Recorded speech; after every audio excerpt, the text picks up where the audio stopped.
Inicialmente, né, agradecer aos organizadores, o Ação Responsável, pela oportunidade de estar aqui hoje, né, trazendo a visão do Ministério da Ciência, Tecnologia, Inovações e Comunicações a respeito da inovação tecnológica, particularmente na área de saúde, né.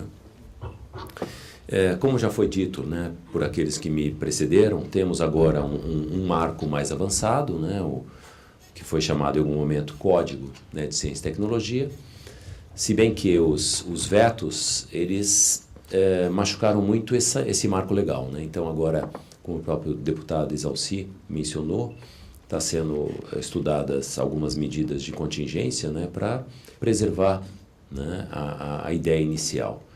E da mesma forma, como esses vetos eles atrapalharam um pouquinho o objetivo maior do código, o decreto também está num estado que ainda não foi, né, a lei não está regulamentada. Também, né, um outro marco importante é o do acesso à biodiversidade. Esse sim, né, avançou, demorou muito tempo, as discussões começaram ainda no final da década de 90, mas finalmente temos uma lei e um decreto, né, já está devidamente regulamentado e está em funcionamento. Isso dá uma segurança jurídica, né, para todos os envolvidos, não apenas a academia, mas a própria indústria, né, para a realização dos seus investimentos, particularmente no Brasil, que é o país mega biodiverso, né? Então temos um potencial tremendo, né, que precisa ganhar concretude, né? E uma das áreas que poderá ser muito beneficiada com essa utilização desses recursos será a área da saúde, com toda certeza. Bem, mas temos uma situação de contorno, né? Que o Brasil, por uma questão cultural, né, ele não aceita o risco, né? Não é uma sociedade que aceite o risco e nem tolera o fracasso, né? Então isso está na base da nossa cultura. Então o esforço, né, que tem sido feito, ele não está se demonstrando como em outros países, né, que estavam no mesmo estágio de avanço tecnológico que o Brasil nos últimos 20 anos e decolaram, né? Particularmente a Coreia, né? Se você comparar, pegar a curva histórica, é chocante, né? E outros, né, países não tão centrais, né, mas que tiveram um avanço mais rápido que o Brasil. Mas particularmente no que concerne ao nosso ministério, nós consideramos assim, o modo canônico, né, de promoção da ciência. Isso tem sido feito nos últimos quase 30 anos, né, de gerar conhecimento. Que isso é conhecido, né, o Ministério tem seus instrumentos, não só as agências, né, mas outros instrumentos, CNPq, FINEP, e outros instrumentos para transformar riqueza em conhecimento. Isso é conhecido.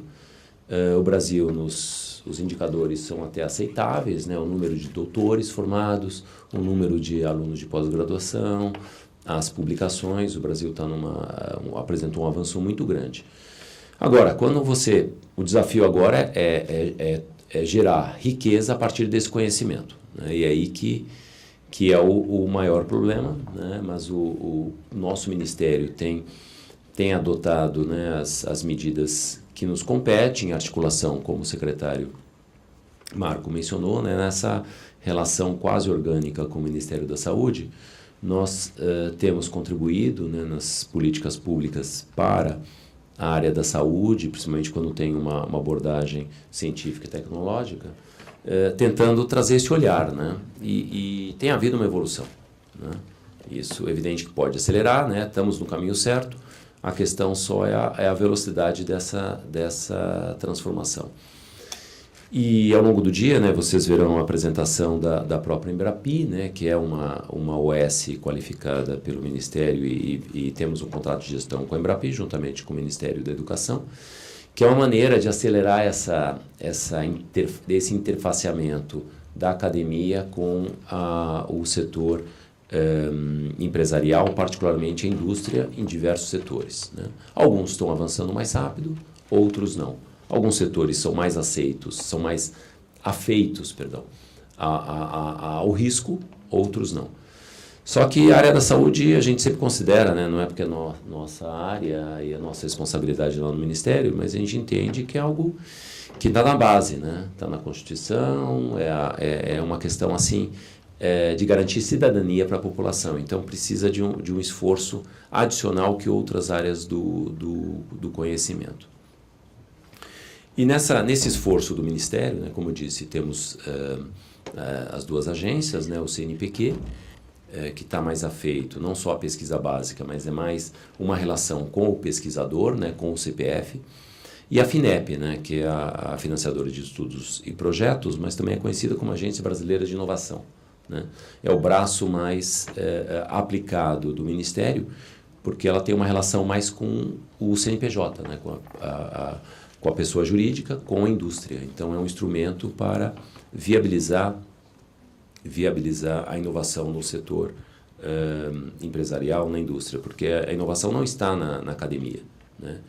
Ela está quando você incorpora aquela tecnologia que foi produzida ou não pela academia, né? Pode ser uma iniciativa interna, né, in-house da indústria, mas no Brasil isso é exceção, né? Então, essas parcerias público-privadas, que tem se demonstrado a maneira mais efetiva, né, principalmente no cenário de restrições orçamentárias que estamos enfrentando, e o Ministério não é exceção, né, na esplanada, mas o nosso financiamento, não a fonte 100, né, o orçamentário, mas sim o fundo, o FNDCT, realmente tem sofrido impactos significativos, né, de contingenciamento, e tem prejudicado muitas políticas públicas, principalmente, né, não só, mas na área da saúde que estamos discutindo hoje.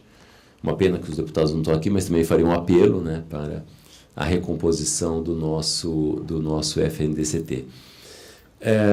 E finalizando, né, o Ministério, ciência não se faz sozinho, né, isso cada vez está ficando claro, né, era uma realidade no século XIX, começou a mudar no século XX, né, com o envolvimento de um maior número de pesquisadores, novos modelos de colaboração científica, mas no século XXI é exceção da exceção da exceção, né? E na nossa visão, principalmente nessas cooperações internacionais, a gente está vendo outros modelos que são utilizados por países mais centrais, principalmente na formação de consórcios, né, que envolvam não só a academia, mas também a indústria, mas principalmente numa etapa pré-competitiva, no formato de inovação aberta. Então, tem se mostrado muito mais eficiente, né, no uso dos recursos públicos esse modelo, né, e algo que nós estamos trabalhando, vamos ver, começamos agora a utilizar esse modelo em algumas iniciativas no âmbito da nossa coordenação geral, mas a gente tem, assim, convicção é meio difícil, né, a gente falar convicção, mas temos uma grande esperança, quase uma certeza, que esse modelo irá prosperar, né? E a gente poderia trabalhar conjuntamente aí com não só o DECIS, mas o DECIT, com esse modelo para a promoção dessa inovação aberta, mas lembrando, numa etapa pré-competitiva, né? Que é uma maneira que o recurso público, né? ele é muito melhor empregado, e aí depois, se uma determinada tecnologia, um melhoramento de um processo, ou que seja, logre êxito, né, tenha um possível impacto, aí sim deixa entre as partes, e as partes negociam desde a propriedade intelectual, a repartição aí dos recursos que essa tecnologia poderá ser negociada. Aí é uma questão que extrapola a ação nossa indutora. Então, a gente está à disposição, né, depois, ao longo do tempo, para essa relação, acentuar essa relação orgânica com o Ministério da Saúde. Temos aqui hoje a Embrapi, né, que vai falar desse modelo que tem se demonstrado muito exitoso, tem vários casos de sucesso, apesar da existência muito breve ainda da Embrapi, né, mas tem inclusive uma estrutura extremamente enxuta, né, e eficiente. Então está sendo uma experiência muito, muito rica, né, de uma nova abordagem justamente para promoção da inovação industrial. Então, novamente, gostaria de agradecer, né, aos organizadores e desejar a todos um ótimo dia de trabalho. Muito obrigado.